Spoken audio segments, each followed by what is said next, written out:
سورہ حاقہ سورت نمبر 69۔ شروع کرتا ہوں اللہ تعالی کے نام سے جو بڑا مہربان نہایت رحم والا ہے۔ ثابت ہونے والی کیا ہے، اور تجھے کیا معلوم کہ وہ ثابت شدہ کیا ہے؟ اس کھڑکا دینے والی کو سمود اور عاد نے جھٹلا دیا تھا، جس کے نتیجے میں سمود تو بے حد خوفناک اور اونچی آواز سے ہلاک کر دیے گئے، اور عاد بے حد تیز و تند ہوا سے غارت کر دیے گئے، جسے ان پر لگاتار 7 رات اور 8 دن تک اللہ نے مسلط رکھا۔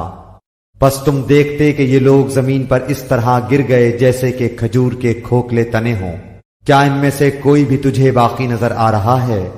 فرعون اور اس سے پہلے کے لوگ اور جن کی بستیاں الٹ دی گئیں، انہوں نے بھی خطائیں کی اور اپنے رب کے رسول کی نافرمانی کی۔ بالآخر اللہ نے انہیں بھی زبردست گرفت میں لے لیا۔ جب پانی میں طغیانی آ گئی تو اس وقت ہم نے تمہیں کشتی میں چڑھا لیا تاکہ اسے تمہارے لیے نصیحت اور یادگار بنا دیں، اور تاکہ یاد رکھنے والے کان اسے یاد رکھیں۔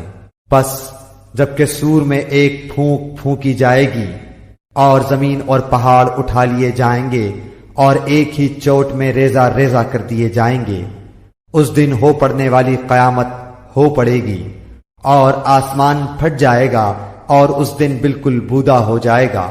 اس کے کناروں پر فرشتے ہوں گے، اور تیرے پروردگار کا عرش اس دن 8 فرشتے اپنے اوپر اٹھائے ہوئے ہوں گے۔ اس دن تم سب سامنے پیش کیے جاؤ گے، تمہارا کوئی بھید پوشیدہ نہ رہے گا۔ سو جسے اس کا نامہ اعمال اس کے دائیں ہاتھ میں دیا جائے گا تو وہ کہنے لگے گا کہ لو میرا نامہ اعمال پڑھو، مجھے تو کامل یقین تھا کہ مجھے اپنا حساب ملنا ہے۔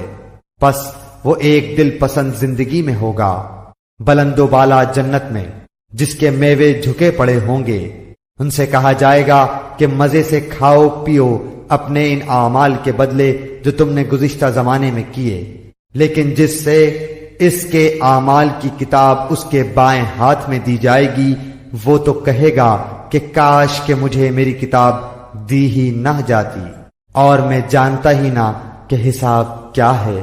کاش کہ موت میرا کام ہی تمام کر دیتی، میرے مال نے بھی مجھے کچھ نفع نہ دیا، میرا غلبہ بھی مجھ سے جاتا رہا۔ حکم ہوگا اسے پکڑ دو، پھر اسے طوق پہنا دو، پھر اسے دوزخ میں ڈال دو، پھر اسے ایسی زنجیر میں جس کی پیمائش 70 ہاتھ کی ہے جکڑ دو۔ بے شک یہ اللہ عظمت والے پر ایمان نہ رکھتا تھا اور مسکین کے کھلانے پر رغبت نہ دلاتا تھا، بس آج اس کا نہ کوئی دوست ہے اور نہ سوائے پیپ کے اس کی کوئی غذا ہے، جسے گناہگاروں کے سوا کوئی نہیں کھائے گا۔ پس مجھے قسم ہے ان چیزوں کی جنہیں تم دیکھتے ہو اور ان چیزوں کی جنہیں تم نہیں دیکھتے، کہ بے شک یہ قرآن بزرگ رسول کا قول ہے، یہ کسی شاعر کا قول نہیں۔ افسوس تمہیں بہت کم یقین ہے، اور نہ کسی کاہن کا قول ہے۔ افسوس بہت کم نصیحت لے رہے ہو۔ یہ تو رب العالمین کا اتارا ہوا ہے، اور اگر یہ ہم پر کوئی بھی بات بنا لیتا تو البتہ ہم اس کا داہنا ہاتھ پکڑ لیتے، پھر اس کی شہرگ کاٹ دیتے، پھر تم میں سے کوئی بھی مجھے اس سے روکنے والا نہ ہوتا۔ یقیناً یہ قرآن پرہیزگاروں کے لیے نصیحت ہے۔ ہمیں پوری طرح معلوم ہے کہ تم میں سے بعض اس کے جھٹلانے والے ہیں، بے شک یہ جھٹلانا کافروں پر حسرت ہے، اور بے شک و شبہ یہ یقینی حق ہے۔ پس تو اپنے رب عظیم کی پاکی بیان کر۔